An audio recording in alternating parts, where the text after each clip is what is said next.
ഇതെന്തോന്ന് അനാവശ്യം കളിക്കുന്ന പെണ്ണുപിള്ളേ.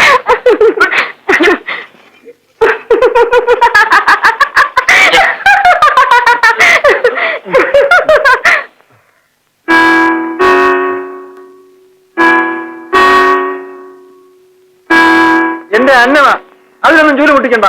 അയ്യോ, ഞാനത് ഓർത്തില്ല. ഇവിടെ ആരും തൂക്കം തുറക്കൊന്നും വേണ്ട. നിങ്ങളൊന്നും ഇറങ്ങി പോയി തരാം.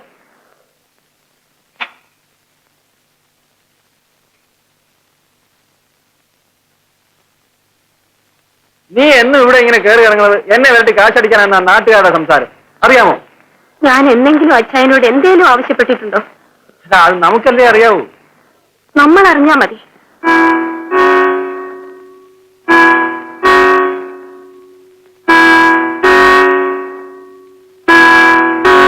അച്ഛൻ എന്നോടെന്താ കണ്ണിച്ചോരയില്ലാതെ പെരുമാറുന്നേ?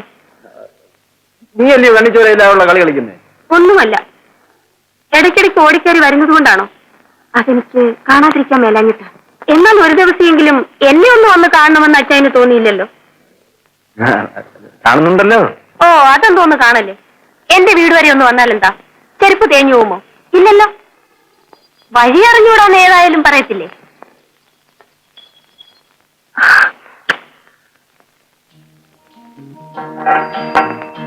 ഇന്ന് വരാതിരുന്നാലാ.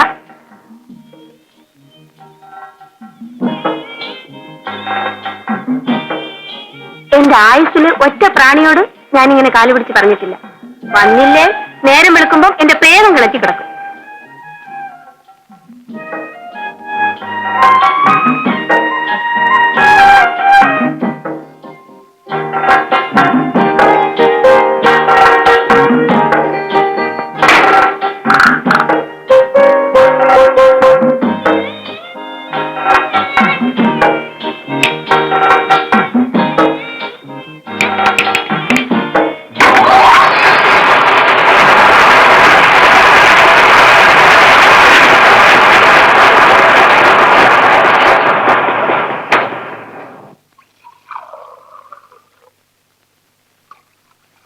എടി, നീ അടുപ്പിൽ തീയത്തുന്നുണ്ടോ നോക്ക്.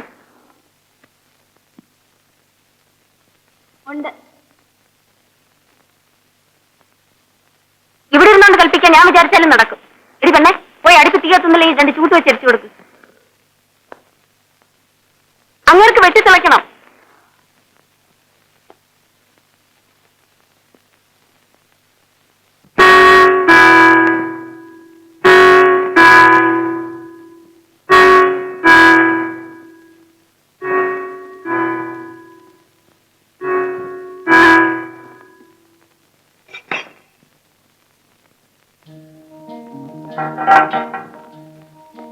ചായ.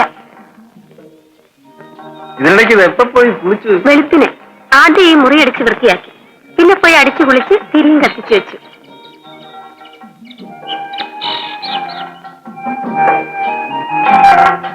അശോ, ഭാമിനി, എടി ഭാമേ, ഓ ഒന്നിങ്ങി വന്നേ.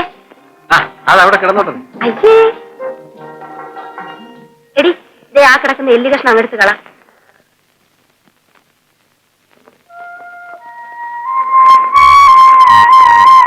എടി അവിടെ ഒന്ന് തുടച്ചു വിട്ടേരെ.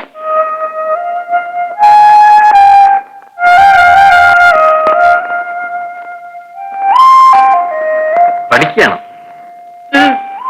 10ല, അടുത്ത ആഴ്ച പരീക്ഷയാ. അത്രയൊക്കെ ഇവിടെ ആക്കിയെടുക്കാൻ സാധിച്ചത് എന്റെ ഒരു മിടുക്കും ദൈവാധീനമാണ്.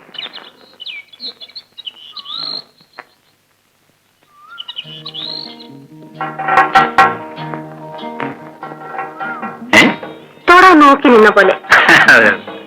അതിന്റെ ലക്ഷണം അറിയാമോ? എന്താ? ഏറ്റവും വലിയ ശുഭലക്ഷണമാ. ഇതിനേക്കാൾ വലിയ ലക്ഷണമില്ല.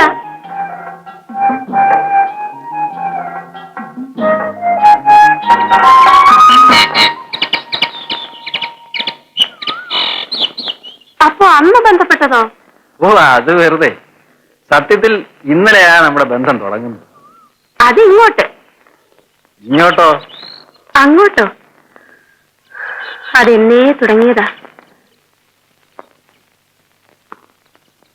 പിന്നെ ദമയന്തി, ഇഷ്ടം കൊണ്ടാ, അതെനിക്കിപ്പോ അറിയാം. എന്നാലും ഇടയ്ക്കിടയ്ക്ക് ഇനി നീ മില്ലി വന്ന് എന്നെ കാണണം. ഞാൻ ഇങ്ങോട്ട് വന്നോളാം.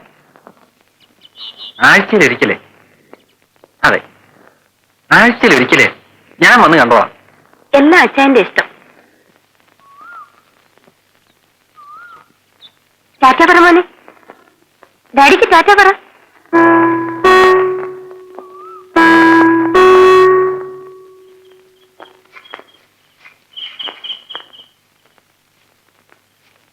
എന്തോന്നാച്ചാ ഇത്? പരസ്യമായിട്ടങ്ങ് വെച്ചു കിടത്തുകയാണല്ലോ. അല്ലാതെ ഇനിയിപ്പോ രഹസ്യമായിട്ടും തോന്നുന്നു അല്ലേ? ഇതൊക്കെ വിധിയാ പവിത്ര. അതത്രേ ഉള്ളൂ.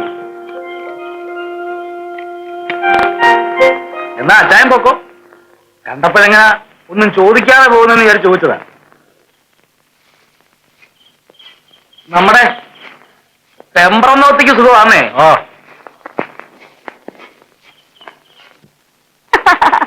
അയ്യോ, മോട്ടിക്കുന്നതാ. വാച്ചും മാലയും ഒക്കെ ആയിട്ട് എവിടെ ഒരു നല്ല കോള് കിട്ടിയിട്ടുണ്ട്. അതാ. അങ്ങനെയാണെങ്കിൽ അത് പരസ്യമായിട്ടിട്ടുണ്ടാവും. അതിന്നിപ്പോ അച്ചായനെ കാണിക്കാൻ വേണ്ടിയിട്ടിട്ടതായിരിക്കും. കണ്ണുകടി സഹിയല്ലേ. എന്റെ അച്ചായൻ നോക്കിക്കും, ഒരു ദിവസം എല്ലാം കൂടെ പോലീസ് ഒന്ന് നുള്ളി പറക്കിക്കൊണ്ട് പോകും. അതുപോലെ അല്ല പവിത്ര നീയുടെ വച്ചടി കയറ്റമാണെന്നാ നാട്ടുകാർ പറയുന്നത്. കണ്ടാലും അത് അറിയാനും. കേറ്റം. ഇന്നലെയും ഞാൻ കണ്ടതാ അങ്ങരുടെ ആ ഭാര്യയെ അരിക്കച്ചവടത്തിന് നടക്കുന്നു. അതെന്തോ നാട്ടിൽ അങ്ങനെ ഒരു സംസാരം.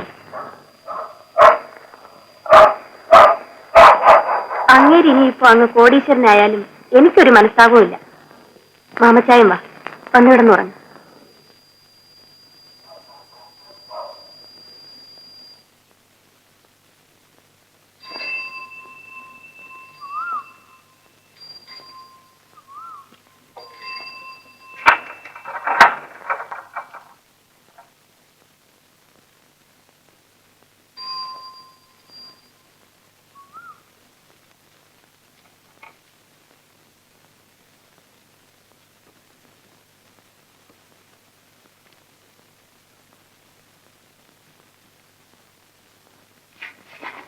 എന്തോന്നാ മാമച്ചായ നെല്ലിന് പുതിയ പേരിട്ടോ? അല്ല പഠിക്കലേ, ഓരോ എംബോക്കികളുടെ പണി. നടപ്പടിക്കൽ ആഭാസം എഴുതി വെക്കുക. അല്ല, ഇതാരാ ചെയ്യുന്നതെന്ന് എനിക്ക് അറിയാൻ വേണ്ടിയിട്ടല്ല. ആരാ മറ്റവൻ തന്നെ. രാത്രി മോട്ടിക്കാൻ ഇറങ്ങിയിട്ടൊന്നും കിട്ടാതെ വരുമ്പോ അരിശം തീർക്കുന്നതാ. പൗത്തന്നെയാണോ പറയുന്നത്? അവനിപ്പോ മോട്ടിക്കാനും നിങ്ങളുടെ ബോർഡ് എഴുതാനൊന്നും നടക്കാൻ നേരമില്ല. അവനിപ്പോ ആരാന്ന് ചോദിച്ചാൽ ആർക്കും ഒന്നും പറയാൻ പറ്റില്ല. ഏതായാലും അവൻ ഇപ്പം പഴയ കള്ളം തോട്ടന്നല്ല. നിധി കിട്ടിയായിരിക്കും. നിധി കിട്ടിയെന്നോ, നോട്ടടവെപ്പാണെന്നോ, ദേശീയക്ക് ആള് കയറ്റിലാണെന്നോ പലതും കേൾക്കുന്നുണ്ട്. ലക്ഷം വീട്ടുകാരും അറിഞ്ഞിട്ടില്ല. ഭാര്യയുടെ പേർക്ക് 5 പറ കണ്ടവും 15 സെന്റ് പുരയോടും അവൻ എഴുതിക്കുക. പിന്നെ നാളെ ആ പ്രമാണം ഞാനാ ഒരു സാക്ഷി. നിങ്ങൾക്ക് വിശ്വാസമല്ലേ? വിശ്വസിക്കണ്ട.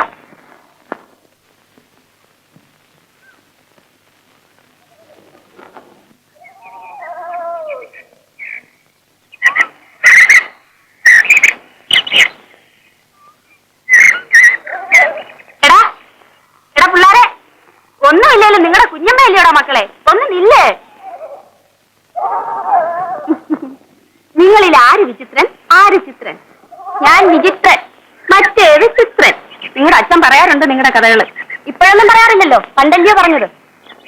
ചേടാ വേന്ദ്ര, എടാ വിചിത്ര, അവിടെ നിന്നില്ലേ, ഒരു കാര്യം ചോദിക്കട്ടെ. എടാ നിൽക്കാനെ, കുഞ്ഞമ്മ പറയണേ, നിൽക്കടാ. നമ്പാ, ഞാൻ വന്നോളാം, നീ നടന്നോ. എടാ പോകണ്ടാടാ, അതിപ്പോ എന്തോന്ന് അങ്ങനെ ഒരു അധികാരം? ഞാൻ വീട്ടിൽ ചെല്ലുമ്പം പറഞ്ഞു കൊടുക്കും.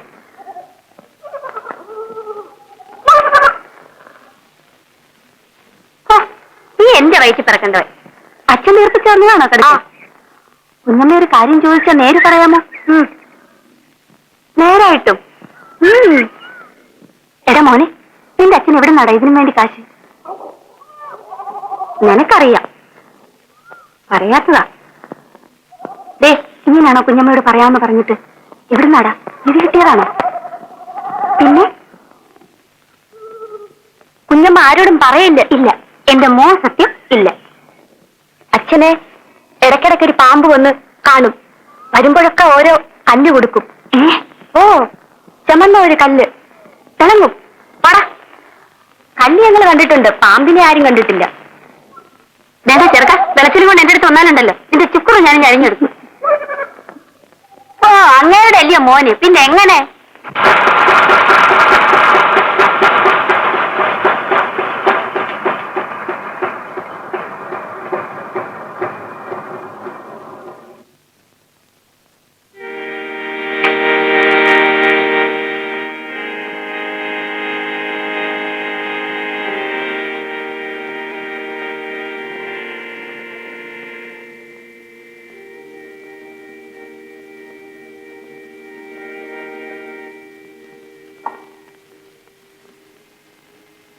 കാപ്പി അവിടെ ഇരുന്നോട്ടെ, സാധാരണ ഞാൻ വരുമ്പോ കൊണ്ടുവന്നോളാം.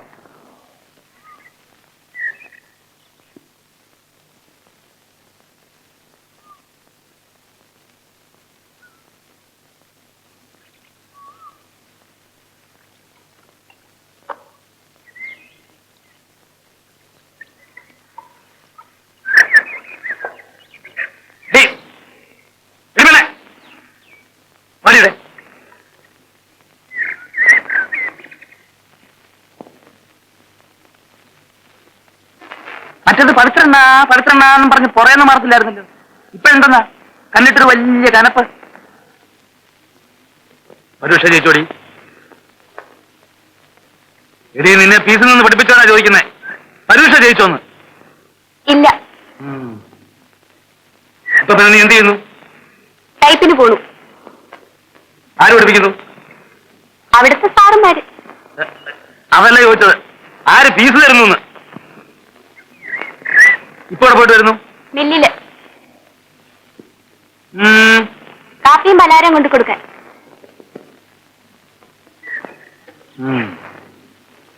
ഓക്കോ, എന്തെങ്കിലും ആവശ്യമുണ്ടെങ്കിൽ ചോദിക്കാൻ മടി വിചാരിക്കരുത് കേട്ടോ. മറ്റവൾ എങ്ങനെ പോയാലും നിന്നെ ഒരു നല്ല നിലയിലാക്കി എടുക്കണമെന്ന് ഞാൻ അന്നേ വിചാരിച്ചതാ.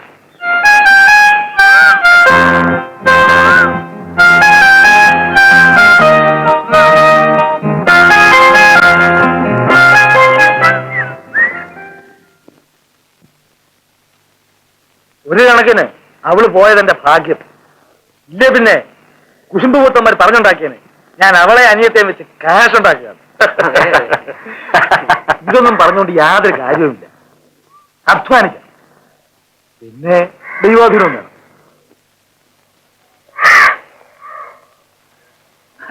അതവിടെ ഒരു പ്രൈവറ്റ് ബിസിനസ്. ഓ, പ്രൈവറ്റ് ബിസിനസ്. ഇനി ഇതങ്ങ് മതിയാക്കാൻ പറയാം. നാണക്കേട്. ഓ വാ, ബാക്കി എന്തും ഞാൻ പറഞ്ഞത് അവൾ അനുസരിച്ചിട്ടേ ഉള്ളൂ. ഈ ഒരു കാര്യം മാത്രം കടുംപിടുത്തം. താൻ കേൾക്കുന്നുണ്ടോ കുറിപ്പ് പറയുന്നത്? ഇനി ഇതങ്ങ് മതിയാക്കുവച്ചേ. മോശം ഒരു മോശവുമില്ല. ഞാനിത് മുടക്കില്ല. അങ്ങരുടെ മില്ലിൽ കുത്തിക്കാൻ പോരുതെന്ന് വിലക്കി ഞാൻ പോക്ക് നിർത്തി. ആരുടെയെങ്കിലും കൈ കൊടുത്തേച്ച് കുത്തിച്ചോളാൻ ഇവിടെ സമ്മതിച്ചിട്ടുണ്ട്. ഇനിയിപ്പോ കുറുപ്പിയേട്ടൻ ഇത് കുത്തിപ്പോക്കാൻ നിൽക്കണ്ട. പക്ഷേ വല്ലവരുടെയും കൈ കൊടുത്തയക്കുമ്പോ അതിൻ്റെതായ കുത്തുവാശിയും കാണുമെന്ന് കണ്ടോണം. ആളേറെ പോണതിനേക്കാൾ ഭേദം താനേറെ പോണതാണേ. താനേറെ ഇപ്പൊ അങ്ങനെ പോകണ്ട, അതെനിക്കിഷ്ടമല്ല. അതും എരപ്പേരുടെ മില്ല്. അതിന് വേറെ മില്ലില്ലാഞ്ഞിട്ടല്ലയോ? ഉണ്ടോ ഞാൻ അങ്ങനത്തെ മില്ല് കൊടുത്തയക്കുമോ? ആട്ടെ, വേറെ മില്ലുണ്ടോ നീ? പിന്നെ കൊടുത്തയക്കാൻ എനിക്കെന്താ വട്ടുണ്ടോ? ഇത് നല്ല പോര് തന്നെ. ഏതോ എന്ത്യാനി പെണ്ണ് കാരണം ആണുങ്ങൾ തമ്മിലുണ്ടായ വഴക്ക് ഇപ്പൊ നമ്മുടെ തൊഴിലിന് തടസ്സോ?